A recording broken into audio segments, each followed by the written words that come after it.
Hello, I'm Torraine Walker. Welcome to episode 9 of the Black Male Study Session. This is a series of discussions and roundtables focused on addressing the issues affecting Black men and boys. This series is sponsored by the African American Men's Historical Society. The AMHIS is a Black American men's intellectual society focused on the preservation, history, and empowerment of Black men. Go to amhis.org to learn more and visit their Substack at amhis.substack.com. Black men are the canaries in America's political coal mine. The death, violence, and dehumanization inflicted on them has always been a barometer of the limits of racial justice in the United States. Black male death has also served as a catalyst for concerned white people to get involved and sometimes put their bodies on the line. This has served two purposes. The power structure knew it couldn't attack white people with the impunity it could Black people, thereby serving as an effective shield, and white people in protest provided legitimacy to people who otherwise wouldn't care about the plight of oppressed dark people. The recent killings of Renee Goode and Alex Pretti during anti-ICE protests in Minneapolis have changed that little rule. While there is outrage, there is also vocal disdain for their white lives that hasn't been seen before, or at least since the 1970s and the Kent State Massacre. This has happened before. The murders of James Reeb and Viola Luzo and Swerner, Cheney, and Goodman freedom rides of the 1960s sparked outrage. But the difference now is Goode and Pretti weren't killed by vigilantes like the Klan or the White Citizens Council, but by legal agents of the state. I wanted to unpack some of this with Professor Tommy J. Curry. If you're familiar with the Black Male Studies sessions, that you know that Professor Tommy J. Curry, PhD, MPH, and Personal Chair of Africana Philosophy of Black Male Studies, Department of Philosophy at the University of Edinburgh, School of Philosophy, Psychology, and Language Sciences. He's also the author of The Man Not, Race, Class, Genre, and the Dilemmas of Black Manhood, winner of the 2018 American Book Award, and a foundational text in the field of Black Male Studies.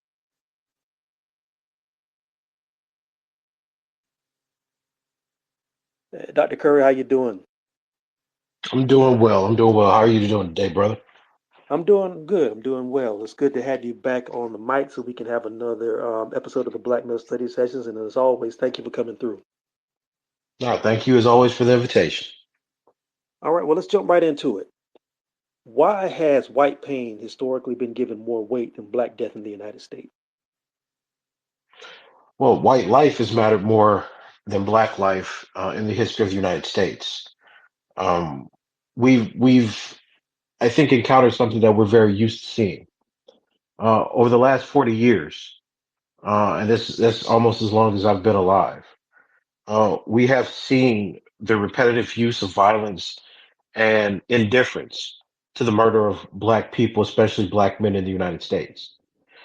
What troubles me about this moment is not that we see the groundswell of resistance, uh, protesting the deaths of Renee Goode and Alex Pretti. That's to be expected. What I am most concerned about is that it seems that Black Americans still seem to be losing the point. Over the last several weeks, we've seen post after post of Black pundits, Black commentators, and Black academics reacting to these murders. And what they've all said has been, well, something to the effect that, Black people have been experiencing racism for centuries, and fascism, as white people are now calling it in the United States, is merely the experiences of racism Black people have had for centuries on it. What concerns me about this rhetoric is not necessarily that it's incorrect or a strong disagreement with it, but it's a failure to understand the reality and the true picture that we're dealing with. What we're seeing in the United States is not simply the matter of politics. Black life cannot be understood as just the inconvenience of the political moment. When Mr. Porter was killed on New Year's Eve, we heard nothing about it. There was no outrage. And we understand that because when black men are shot by cops in the United States generally, there's very little outrage. There may be symbolic uses of our death, You may see people get grants, jobs, or other accolades for saying they're protesting this injustice. But the life of the black men lost, the black men and boys lost, doesn't really matter. What we have happening now in the United States is this idea, right? And this is what's scary about it. We have this idea that if Trump was not president, that somehow the fascism, as we're calling it, this kind of unbridled violence and this political asymmetry between Republicans and liberals, where now even white people's lives are being held over the fire, so to speak, wouldn't exist. And that's the dishonesty that concerns me. The issue here is not whether or not we voted for Kamala or someone else.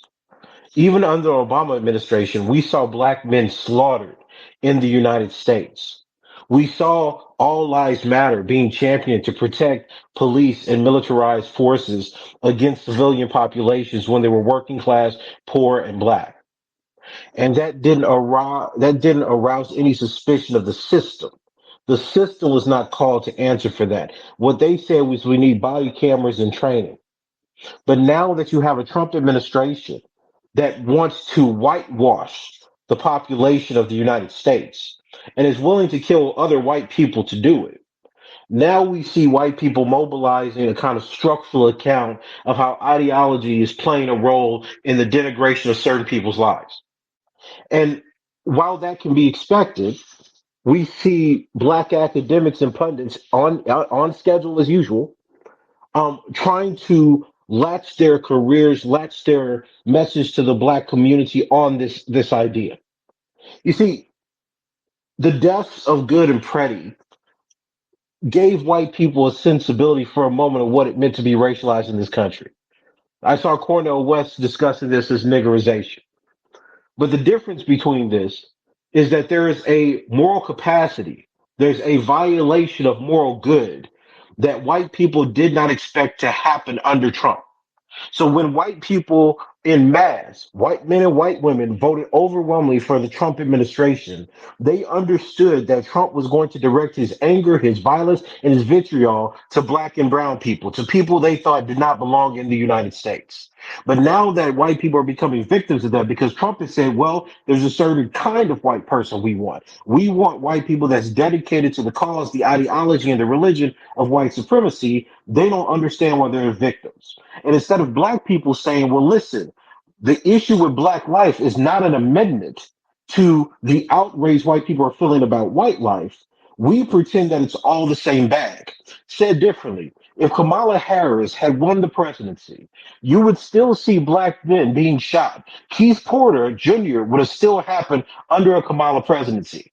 And we would not have had any kind of different reaction to it or introduced the notion that we're living under a fascist state. So what we've done is that we've internalized the idea that the only time that we can truly make statements about the destruction of American democracy and the collapse of our civilization is when white people die, not black people. We have witnessed and endured the deaths of black men and boys in this country for over a decade. And we've seen that happen with police cameras and social media.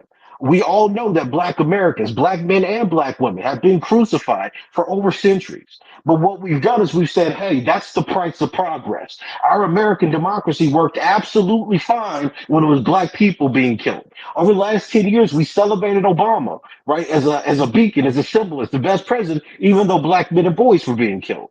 But now that white people are being killed, now suddenly America is dying. America is falling.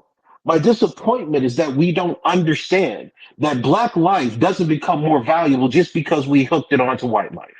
So we've constantly done this. We've had an academic class that has sold us progress, told us that it's okay that some of us die and are murdered in the street like animals because that's the price of democracy. But the same black academics, the same black pundits, the same black commentators that we see on the news channels are telling us now, wait, our civilization is failing. Not because hundreds of black men died, but because two white people died, right?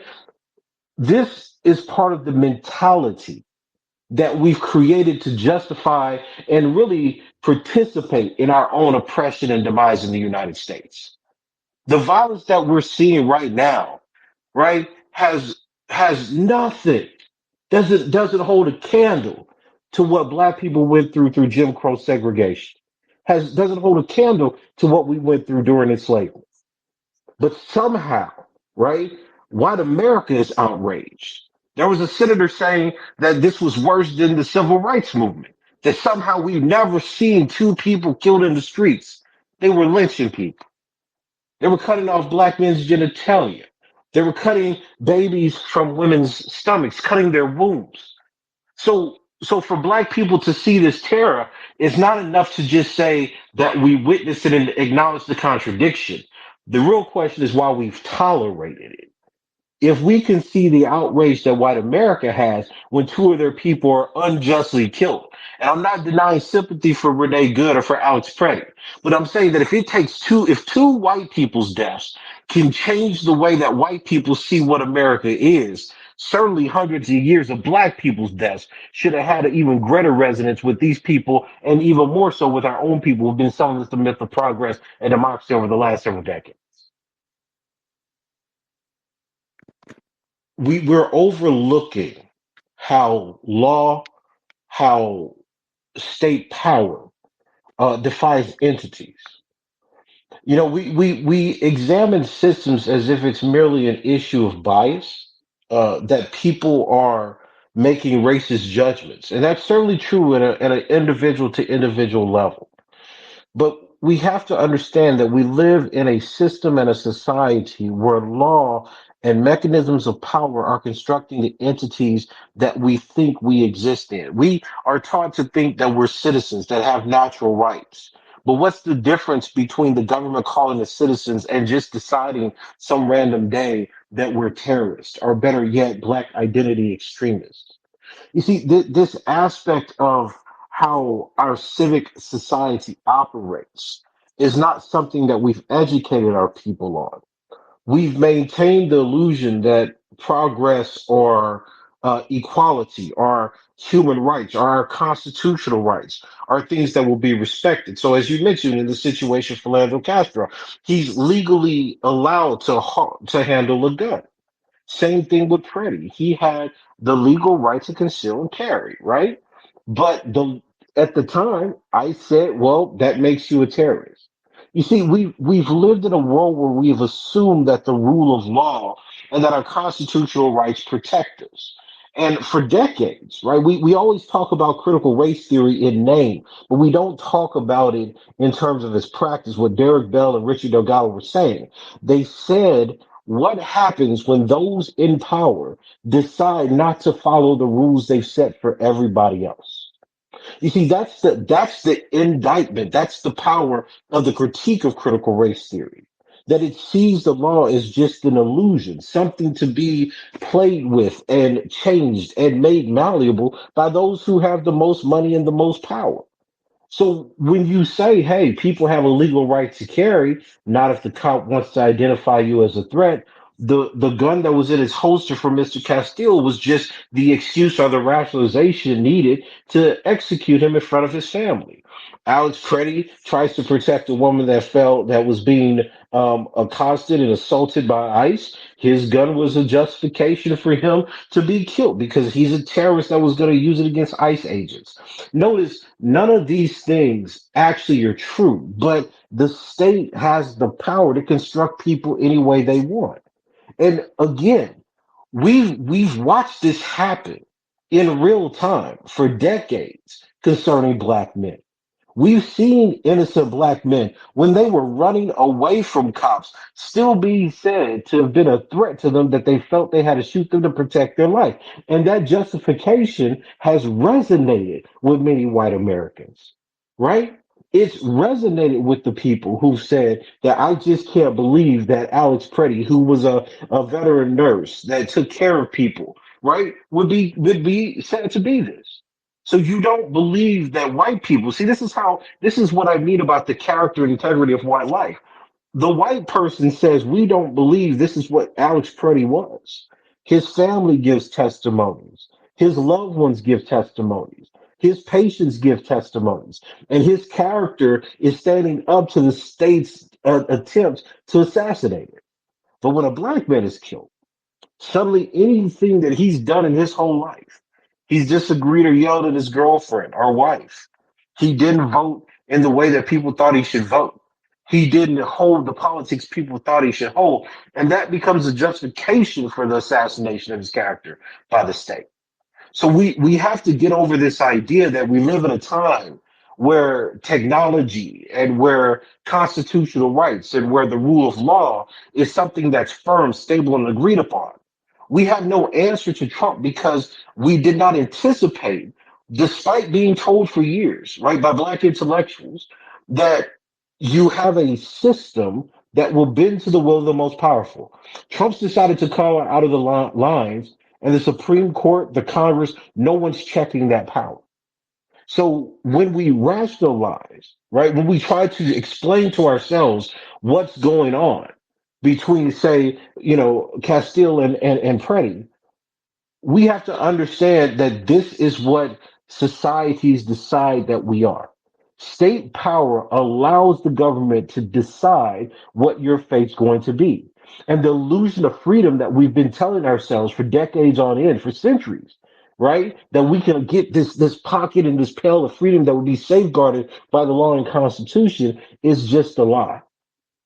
If we don't start challenging, if we don't start re-educating and re-socializing ourselves, no amount of commentary, no amount of performance is going to save our people from the violent fate that awaits us. Because let's be very clear about this. If you have an extra legal organization like ICE that is now being said to have the constitutional powers to kill civilians, white civilians, the only conclusion that we can have as black people is that it's open season because there's no legal protections and there's certainly not going to be any amount of social pressure that's going to protect white life with black life when white life's already in danger. All right. Um, as you just mentioned, the old social justice contract I talked about earlier at the beginning of the show isn't working anymore. What exactly has changed in the culture where the system is comfortable killing white men and white women too? Because as you mentioned, Pretty died defending a woman, but even that social contract doesn't even apply anymore. Well, listen, white people have always killed white people, right? This is the thing. We white people have always found a reason, either based on ethnicity or class or even religion, to kill one another. The difference is that in America, black people absorbed much of that social animus, right? What Trump has done is redefine the boundaries of whiteness. He's now said that to actually be a white person is to be undoubtedly conservative, to be unwavering in American patriotism, to be Christian, to support right white supremacy and patriarchy, to believe in American imperialism and realist international power. Those are the characteristics by which he's defining whiteness now. And this tells people like to say that race is a social construct, right? It's the first thing you learn when you go to university. But they don't really believe it because if they understood what that meant, it means that people in certain regimes of power can create whoever they want. Trump's recreated whiteness. He's recreated who are minority groups and who've been oppressed. Right? You see, we're not making that connection. Trump said, listen, white people are the ones who were discriminated against during the civil rights movement. And he's pushed state governments to agree with him. Right? The threat, I know the Supreme Court case or the appeal, they're not going forward with the appeal on DEI, but you've already had institutions all across the country reverse their stances on inclusion and diversity, change textbooks, take down Black History monuments, the same symbols that they were, celebrating mere months ago. So what's at stake here is to understand that people can construct history, lives, entities, individual rights, and personalities any way they so choose. And now that there are groups of white people who the right now see as enemies, it's not just fake news. They see liberal whites as enemies of the state, right? Remember what when Walt said that he wanted ICE out of Minnesota, Trump said, "Okay, hand us your voting rolls." Right? These it's a regime. It's a new way of looking at how social order is going to be established. So in this world, white life that white liberals, right? And this is the crazy part. White liberals who have considered themselves to be the vanguard of not only American education and wealth and privilege, right? Because they were the educated avant-garde of American politics, right? They're the ones that are now being targeted by Trump. And because of that, they see themselves now becoming more and more expendable. They see themselves endangered, not for the color of their skin, but because of their political ideas. If you disagree with Trump, this is treason, right? So what we're seeing is a shift in the way that white people are going to be defined. We see the same thing happening here in the UK with Farage's Reform Party. We see the same thing with the nationalists in Canada. I said a few weeks ago, in a world where ethno-nationalism becomes the basis of white societies, whiteness then becomes empowered to decide who's not white enough. And that's all you're having happen right now. The problem is we didn't believe that this could happen. We're seeing things and we're seeing history move in a way that we didn't think was possible in a democratic society. So is it really a question of whether or not that was impossible or us understanding that maybe America wasn't a democracy to begin with? Like I said, we've accepted the deaths of black men and women. We've accepted the brutal murder of black men and boys. And we said we could deal with that because that's a group we don't empathize with much. And that's not too high of a price to pay for democracy. And now that the same thing's happening to white liberals, people who are resisting Trump and resisting ICE, two white lives, and people are saying that it's enough. I saw a piece that was written in The Guardian where a white woman, a white journalist said they can't kill us all. That the ICE raids are remnant of a racial past where the KKK terrorized black people. So you see automatically, right, that the associate people know. They know about the racist history of violence that targeted black people. American journalism, right? The very notion of human rights is situated on not being the victims of racist terror. But even when that happens, even in the 21st century, right? Like on New Year's Eve with Mr. Porter, they don't write the article for Mr. Porter. They write it for Renee Goode and Alex Pretti, right? So we have to accept, we have to change our minds. We have to revolutionarily reconceptualize how American society works. And this is just this actually Trump's right on time. This is what generally happens in the first decades of new centuries in the United States. All right. Um, After the assassination of President John F. Kennedy, Malcolm X said that the violence America employs around the world has reached its shores and its children. His famous chickens coming home to roost analogy. Yes, yes. Does this more subdued reaction to the deaths of Good and Pretti, even in spite of the protests that we do see, does that mean that we've turned a corner on empathy in this country, or are we just returning to ancestral patterns? Oh, that's a great question. It's a great question. Um, I really, America has such a long history of murder that it would be disingenuous to say that we've turned a corner. I think the safety net that's comforted white people for so long has been removed.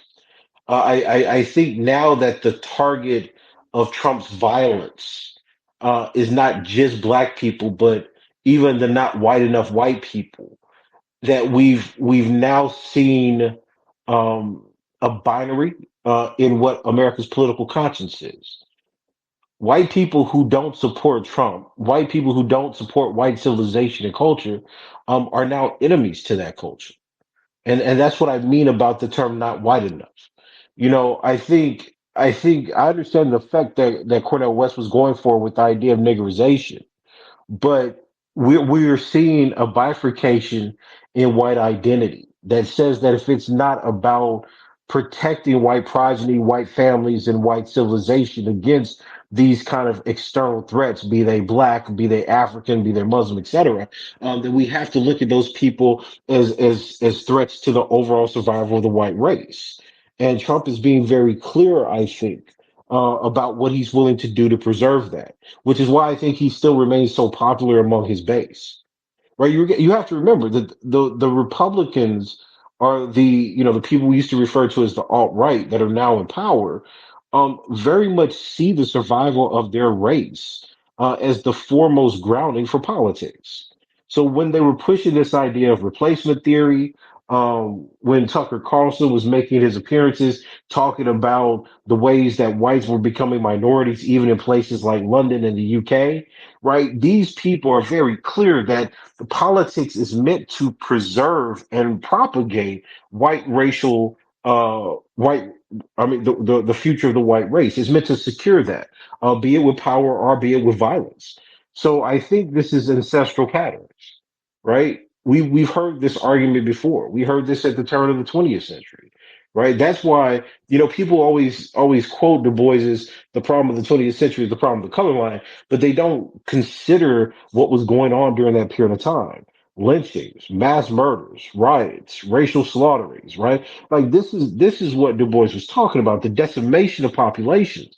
And because Americans are so individualistic, they don't see what's happening as the contouring and confirmation of certain populations. This is social engineering, right? Just think about it logically. If Trump finishes out his 4 years, right? And if they secure power, they're going to hold the Supreme Court. That's not going to change. If they still do well in the midterms, there's a very likely chance that they'll be able to hold the Congress. Whoever comes in is not going to be budged. And if you get someone who's an ideological predecessor to Trump, you're talking about a decade where people are going to be socialized in the idea that white civilization was under attack, that the civil rights movement put white people in danger. They became weaker, they became vulnerable, and that you had migrant populations and domestic terrorists that were trying to destroy a white country. And it was Trump who saved them. It was ICE who made the republic white. It was Trump who made sure that white people, white families, and white men were restored to their former glory. So these patterns that we're seeing are not anything that's aberrational. They're not even unexpected. They're something that we've documented throughout history.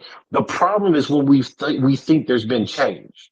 And I think, and Derek Bell, in his last book before he died, he said, one of the major problems that Black Americans have with trying to reconcile the position that they're in the United States is they choose to embrace the symbol over reality. And what we've done is we've rationalized and contoured, we warped reality to try to pretend that there's these symbols of progress and hope. And even now, even from overseas, I mean, the news cycles are around a day behind sometimes in the UK, but you can see how the punditry in the United States is changing, right? How Black pundits are talking about the crisis of what Trump is doing and trying to feed off of the resistance that's growing among white people for the loss of white life. So think about what that means. That means that we have to change our terms of speaking. We can't protest for Black people anymore because race doesn't resonate among white liberals who are worried about their lives first and foremost. So now we have to be the appendage, right? We're the political appendage now to white outrage against Trump. We have to say and pretend that we're outraged just as much as they are about Pretti and Goode, even though our people have been slaughtered in the hundreds. Right? So this is ancestral patterns. And because Black people don't have the same resentment towards America that we once had, we're in a much weaker position to address this. Lots of more people are going to die, white and Black alike. The real question, though, is at the end of the day, are we fighting to return back to a system where white women enjoyed almost 80% of all diversity jobs and we were ruled through our underrepresentation in key sectors and institutions in America? Or do we have a different version, a different future?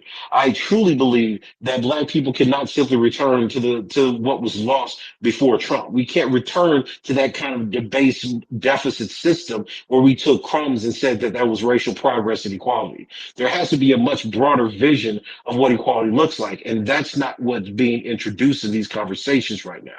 We're merely reacting and trying to attach ourselves to the outrage that white people have about the murder of these two white people. I want to take a moment to do some quick house cleaning. If you're just coming in, thank you for joining the conversation. This is the Black Male Study Sessions, episode 9. You're All Black Now is the name of the conversation. This series is sponsored by the African American Men's Historical Society. The AMHIS is a Black American Men's Intellectual Society focused on the preservation, history, and empowerment of Black men. Go to amhis.org to learn more and visit their Substack at amhis.substack.com. Also, to let people know, we're going to try to have a brief Q&A at the end of the conversation. And I want to say this before we get down that road, it's going to be a Q&A, not a soapbox. So if you have questions for Dr. Curry, let me know, shoot me a DM, and I'll try to get you in. Um, Dr. Curry, let's move the conversation into a little bit more of a darker tone, even though the whole conversation is pretty dark. Let's discuss the casual brutality and sexual violence inflicted on captured males. Um, Hmm. we know we know the history of black men being castrated and violated during lynchings. There was the sexual humiliation and violation of Iraqi men and boys during the by the United States Army at Abu Ghraib. Um, Hmm. Male Palestinian detainees have reported being raped by members of the Israeli Defense Force in Gaza during the Gaza Israeli war. And now reports are coming out that males detained by ICE have had their testicles crushed and manhandled while in detention. Yes, Can you yes. can you talk a little bit about what this ritual of demasculization means for both the subjugated male and the power structure? No, absolutely, absolutely. You know, in black belt studies scholarship, we call this phallicism. We talk about not just the sexual vulnerability of subjugated men, but their vulnerability to sexual violence and genital mutilation more broadly. So and this is what's really important. Black male study scholars have really tried to highlight how racism operates as a kind of war, as a kind of low level conflict. Though the low level conflict reference comes from Sudanese, but we've talked about uh, racism as a way to control and contour populations. It's a demographic problem. And one of the ways that you assault both the psyche and the flesh of subordinate men is through sexual torture. And what you see being deployed by ICE is not just perversion of individuals, but you see them deploying a time tested pattern of violence that breaks populations. Um, and the way that we talk about racism doesn't often lend itself to this reality. In the United States, we've bought into this flawed idea that sexual violence and rape specifically are linked to femininity or to the position of women. But when you look at genocides, when you look at wars, when you look at lynchings, when you look at Jim Crow, stories and accounts of how segregation operated, you see horrible, horrible examples of black men's testicles being crushed, of their penises and genitalia being cut off, of forced penetration with people who were captured with them or family members. You have these stories that resonates so deeply with the hatred that white America has of black people and black men specifically that it becomes nonsensical not to make that connection. I think what ICE is doing is conducting domestic warfare. It is implementing both policies of surveillance and practices of control. It is being legitimized. I think we've talked a little bit about the Graham decision that allow cops to be saved from prosecution in the field when they use extraordinary violence.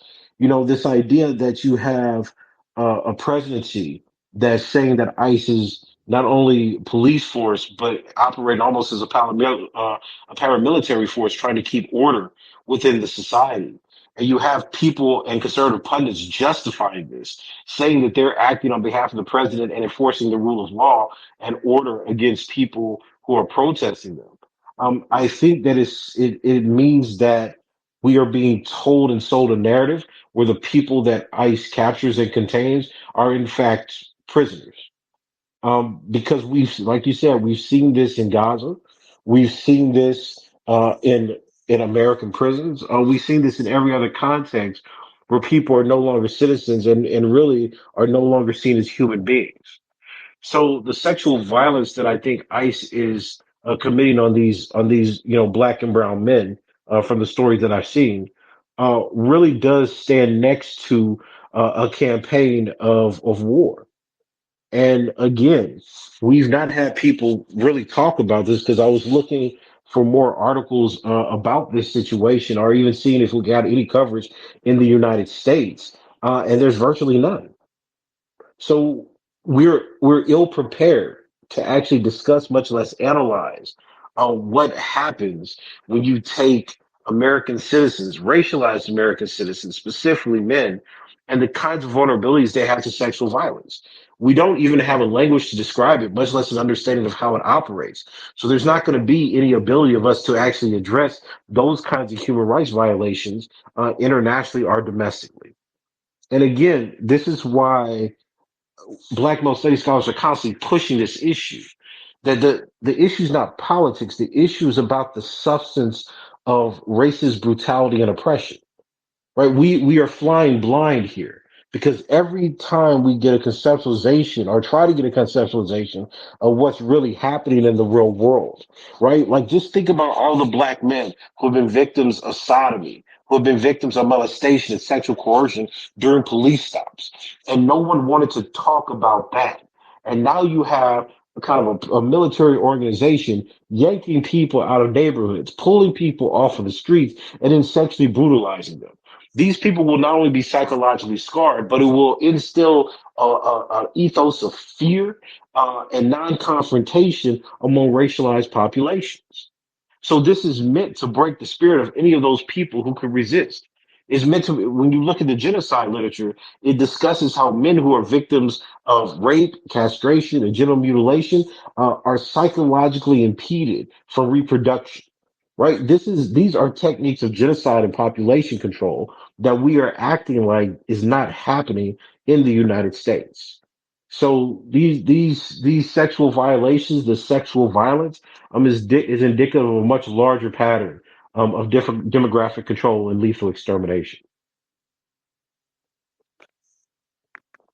There's a passage in George Orwell's 1984 where he explains that the membership in the elite of the totalitarian inner party isn't based on race or gender, and anyone can become a part of the inner party as long as they enforce the party's will on the rest of the population.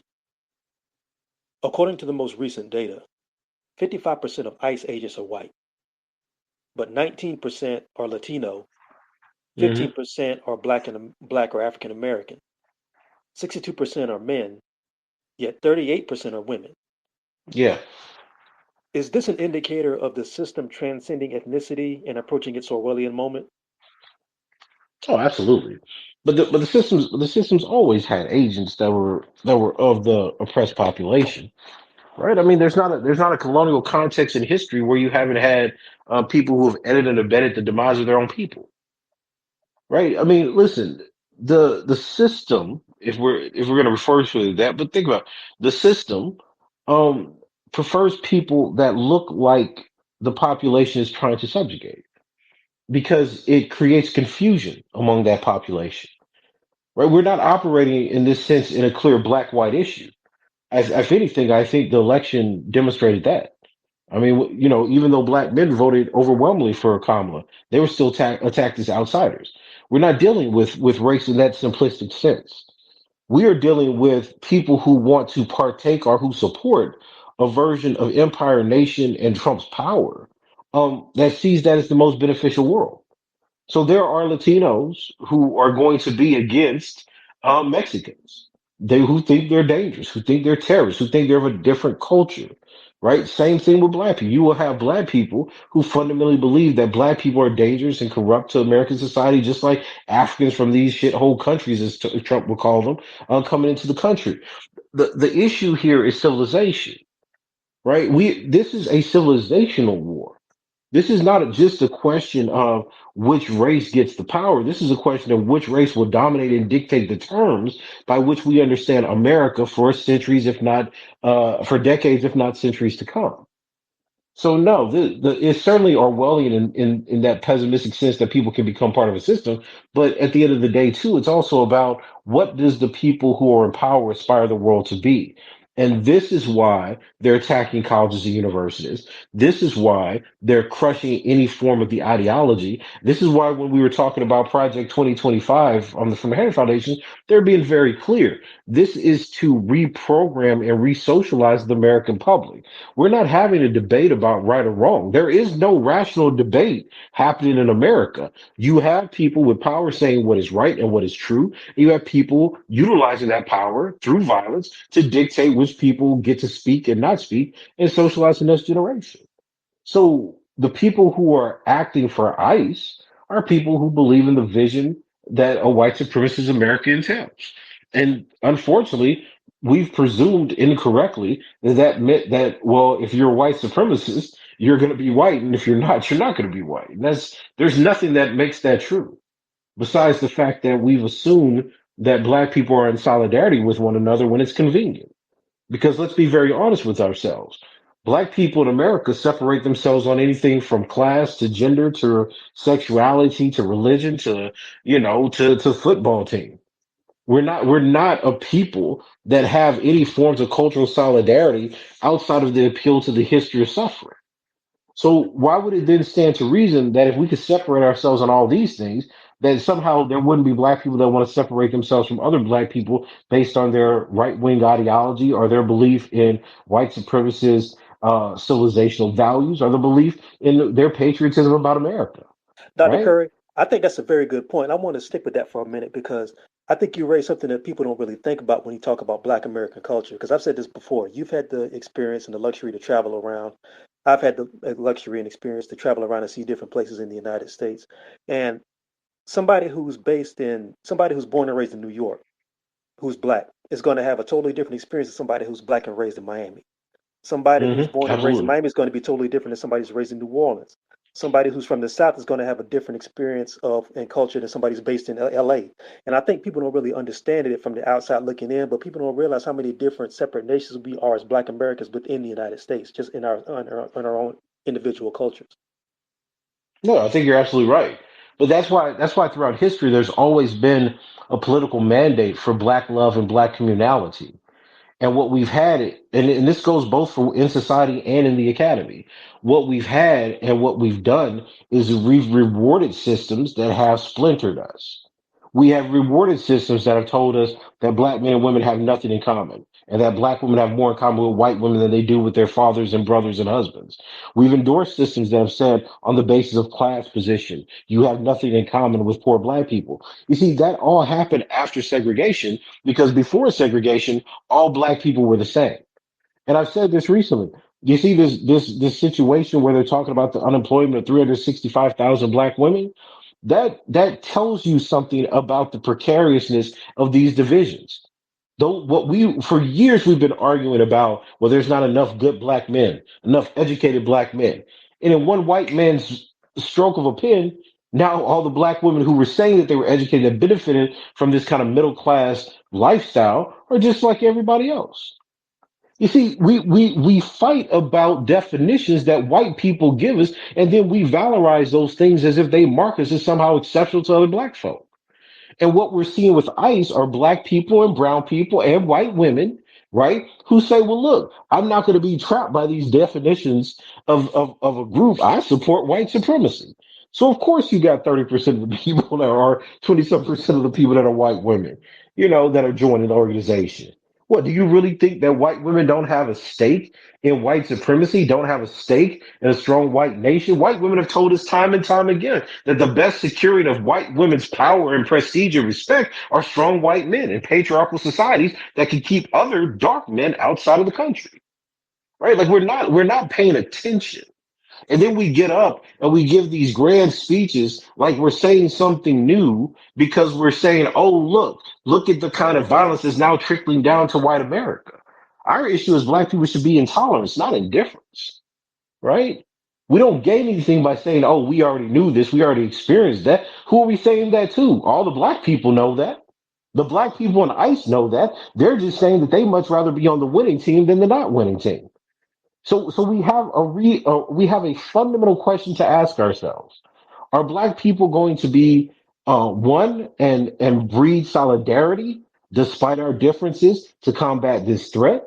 Do we have a future in the United States? I think that's a very important question right now. And if we decide to stay in the United States, can politics actually remedy what is this fatal flaw in American democracy, which is the hatred of black people and the use of black people's death and oppression as a way to employ tactics against white people they've now decided are outsiders? Right? We have to get our head on straight about what's actually at stake here. And making cool posts on Twitter about fascism and racism isn't going to do that kind of work. All right. Now it's time for a brief Q&A. Dr. Curry, do you have a few minutes to answer some questions? Absolutely. Absolutely. All right. So this is the time. If you have questions for Dr. Curry, if you have anything you want to speak on about the conversation that we've had, put your hands up. I will get to you in the order that I see you. And also, again, because I'm learning that I'm having to do this now, if you have a question, make it a question, not a statement. If you have a question for the group, please make it a statement. We don't have 10 or 12 minutes for your manifesto. We just need you to ask your question. I just want to make that clear. So we're going to go around the room and we're going to go to philosopher King Myron. How you doing, brother? Microphone is yours. Good, good. Thanks for letting me speak. I wanted to ask about, I liked what Dr. Curry was saying about ICE and the patterns that you see from it, but I wanted to ask about the response to the killing of Pretti and Hmm. the claiming and promoting of black radical ideas of militant self-defense by some. Hmm. Now, these ideas are usually demonized, but it seems like in the last few days, there's been more sharing and talking openly about that, about militant self-defense. Even though for the last decade, the people who advocate this are told that they're engaging in childlike dreams, that they're Yeah. misogynistic and backwards and non-practical. So I wanted to know what you think about that, like about how the academic elite navigates and instrumentalizes black militancy for times like this. Well, look, I mean, in a lot of ways, you're preaching to the choir, right? Because for those who don't know, the major issue I had in the United States was that I had a small show on the Sirius XM, and I said that after they killed Tamar Rice, that Black people needed to really think about our right of self-defense. Because white vigilantes as well as police were murdering our children, and we shouldn't die in the street like animals. So I understand that. And to be honest with you, at this point, I just have to smile because, like you said, 10 years ago, I mean, actually, I did that in 2015, so over a decade ago, when I tried to have that conversation, I was said that I was backwards, ideological, etc. I think that it's empty symbolism, right? My view is that black people had a right to human dignity. That people who came in our communities and killed our children should not leave those communities the same way they entered. Because if the law wouldn't protect us, we had to protect ourselves. And I spoke specifically about self-defense, not unbridled killing of people or whatever, that lunatic Rod Dreher said. What's happening now, though, I think is somewhat irresponsible. We're talking about traditions of black militancy without an infrastructure. So we have armed guards, we have people that are rolling around in Humvees, and I think I saw someone almost in a damn near a tank in one of the cities, one of the pictures that was shared. What are black communities going to do against that kind of militarized police force, right? That has the backing from the federal government. We need to be strategic, right? The issue is not that we should stop conversations about black self-defense and black militancy. I think we should be having them. But some of the social media posts that I've seen shared about the Black Panther Party, some of the ideas about picking up guns unbridledly, if they're shooting white people that have legal, license to carry, they're going to slaughter black people, our children, our men, our women, etc.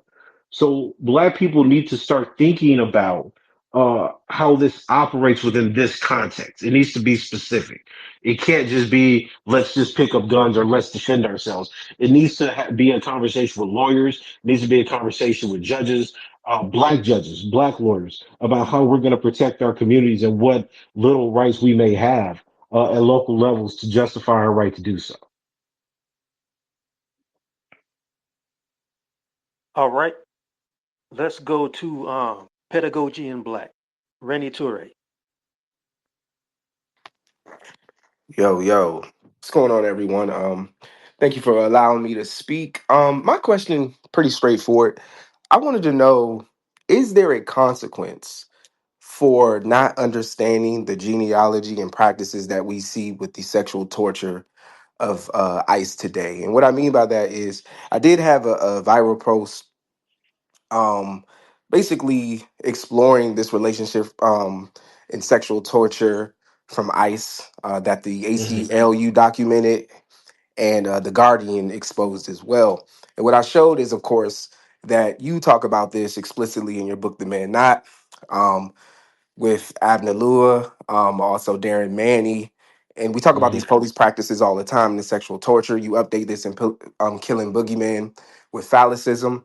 But some of the responses just kind of say, well, this comes out of the IDF, or, um, and they sort of like harken this back to what's happening in Palestine, which is definitely true. This did occur in Hmm. Palestine. But what is the consequence of not understanding the genealogy of this kind of sexual torture? Is there an epistemic gap here? Does it matter? Is it relevant that people understand that this didn't emanate necessarily from the IDF because they do practice it? Or is this necessary that people know this genealogy? Because, like, for example, when I think about like this as a product of war, particularly in counterinsurgencies, I know that like the sexual torture and rape of racialized male is simply like a harbinger of what can happen to the entire population. So, like through Yeah, yeah, pacification methods, under like this auspices of like civilian protection of women and children, like counterinsurgents often enter the domestic sphere through making home life for the population much more precarious, and making those people much more vulnerable to rape after they destroy the population of like insurgent males. So, what does it yeah, mean yeah. to not understand this strategy? And is it even relevant for strategy for people to know this kind of stuff? Yeah, well, I mean, look, it's certainly relevant because we're talking about the mechanisms by which people are oppressed, right? And I think I really think that your question hits on something. We've told people we've pretended we've understood racism, but we don't understand how racism is practiced, right? Because what we've done is we've replaced the ills of discrimination after the civil rights movement with an idea of what racism actually is. And I think that's the problem. The reason that we need to know this genealogy is because we, as I say in Killing Boogeyman and the Man Not, this is the expectation we should have of any colonized or repressed racial population, right? So the reason that it happened to black people in slavery and Jim Crow, the reason that it happened to Jews in the Holocaust and Armenians, right, is because what we see is that subordinate men are going to be slaughtered and decimated both in body and in mind. So the sexual torture is one aspect by which the body is betrayed and where the mind is going to turn in itself because it creates an almost insurmountable trauma, right? It's the same thing that we understand quite easily. We talk about the rape of women. We assume that the rape of women is something that leaves a permanent scar because it took away dignity and personhood. And I think that's true, but we don't see that when we come to these groups of men. So what we're claiming here is that the genealogy and the practice of sexual violence, torture, castration, right, and even sterilization, because in a lot of these cases, the crushing of testicles is about sterilizing the group as a means towards genocide. Is that we're pointing out that look, racism is practiced as a way to get populations to be incapable or resentful of themselves. And what we're seeing now with ICE and police, etc., is the production of a kind of violence that is internalized, where the mind destroys the body and impedes it. So think about this quite seriously. In this world, either a racialized man becomes physically incapable of reproducing, or he becomes so scarred and traumatized that he may become a sexual predator. He may deal with his trauma in ways that are not only self-destructive, but destructive to those around him, right? And these are all possibilities that happen when this kind of violence happens. There's no reason that we wouldn't study it the same way that we study lynching. We understand lynching because we're saying, look at what happens when we see a young black boy from a tree or a young black man hung from a tree. We understand that violence. This is something that we haven't understood or investigated well, which means that we're missing a big piece of what's happening in the way that these kind of wars or conflicts are conducted on civilian populations. All right. Our next person for the Q&A is Dr. Tony Gaskew. He says he just likes to be called Tony, but I want to give respect to his title. So, Dr. Tony Gaskew, the microphone is yours. All right. Hey, Tommy, how you doing today? I'm well, Tony. How are you doing, brother? Doing well, doing well. Well, it reminds me today of a movie, Civil War, and there's a scene in the movie where a military member asks journalists, "What kind of American are you?" And white liberals have found themselves in a situation where the scene is now, "What kind of white American are Yeah, you?" exactly. Yeah. And much of what you talked about today, myself, Dr. Gilmore, other scholars in counterinsurgency, we talk about the term pacification. Mm. And we already know that white liberals have abandoned their black feminist allies in the academy. They've Oh, left them absolutely. to themselves. Yeah. My question for you is, how long do you think it takes the state to break the will of the everyday white liberal? That is, where they completely forget at some point they allied with black Americans. Oh man, listen, Tony. I think two things. Two things. One, I agree with your point about abandoning black feminism, and I think that it's interesting that black feminists have uh, tried to angle that situation right as their indifference, is that they're going to just sit this out. They're sitting out because they don't have liberal funders anymore, right? So we need to be honest about that. It's not indifference. It's that you've lost your honeypot. Um, as the second point, that's really interesting because I think that it will happen within Trump's presidency. I truly believe, right, that if the Trump administration pulls off most of the things in the Project 2025 document, that white liberals will have to rewrite history in such a way that they will see themselves as opposed to or certainly distant from the kinds of black civil rights motifs that they've adopted over the last few years under police killings and certainly under Obama. Right? Because you have to think about what's happening. America's economy, its nation's not prospering, right? Everything we see, every major indicator from health to morale to employment are all going down. I mean, even the education system, the elite universities in America are losing compared to international ones. So what happens when white people now have to renegotiate their white identities to survive under this new regime? Right? Will they still say, we believe in equality, we believe in democracy, we believe in this history of black people fighting for struggle, or will become more and more unpopular? I think under the demands and censorship, I think that there will be a push among white liberals to be much more moderate, neutral, and much more dismissive of the links that they've had or claimed. I will say claimed from the black civil rights movement and the radical black tradition. All right. Dr. Curry, So what? 4 years? Yes, sir. there's a saying that a lot of the French people, middle-aged French people, the ones in their 70s, say that everybody in France was a member of the resistance after the Germans left. Do you think Yeah. do you think that's what's going to happen in the wake of Trump if this continues along the current trend that you're seeing? Yeah. Yeah, because I mean, listen, we keep forgetting, and this largely is a function because human lifetimes are so short, right? Because we only live for about 60 to 80 years. So we keep forgetting that people renegotiate their identities and political allegiances all the time, right? I mean, most of the white people that now claim to be liberals have families or grandparents that supported segregation, right? Because and that's not facetious. It's just that most of Americans supported segregation, right? The Supreme Court decision was extremely unpopular under the Warren Court. So, I think that under Trump, what we're going to see is a realignment of whiteness.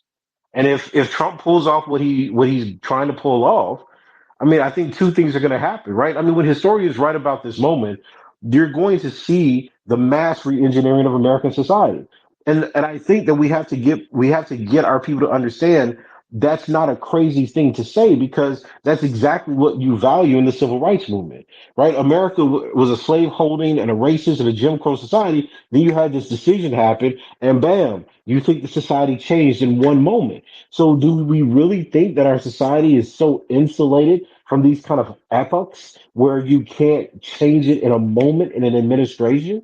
That's exactly what's happened here. The Supreme Court passed Brown v. Board. People supported it. There was legislation behind it. There were riots. There were people who were the National Guard had to be called in to get the population in order, and they adjusted and it became normalized. You see Trump doing the exact same thing. This is not unheard of within the history or the jurisprudential history of America.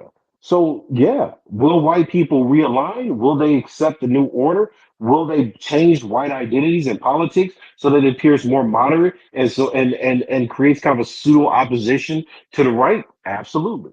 Because think about it. For white people to get for if white people want to take power away from Trump and these kind of white nationalists, they don't have to be pro-black. They can just be less radical. So if they take a more moderate white position that still satisfies his base, which is going to require them to sever themselves from Muslims, from black people, from immigrants, they're more than able to do that.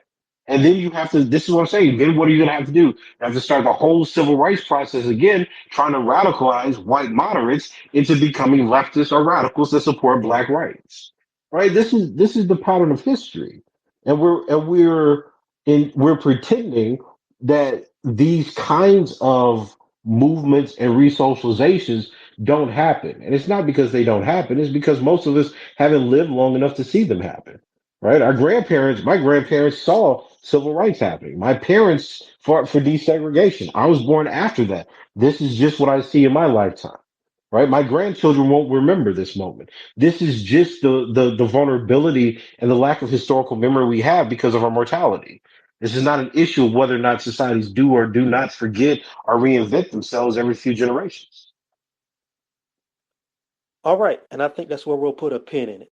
I want to thank my guest, Dr. Tommy J. Curry, author of The Man Not, one of the seminal scholars of Black male studies. I want to thank everybody who came through to listen. I want to thank everybody who will be listening to the replay here and in other platforms.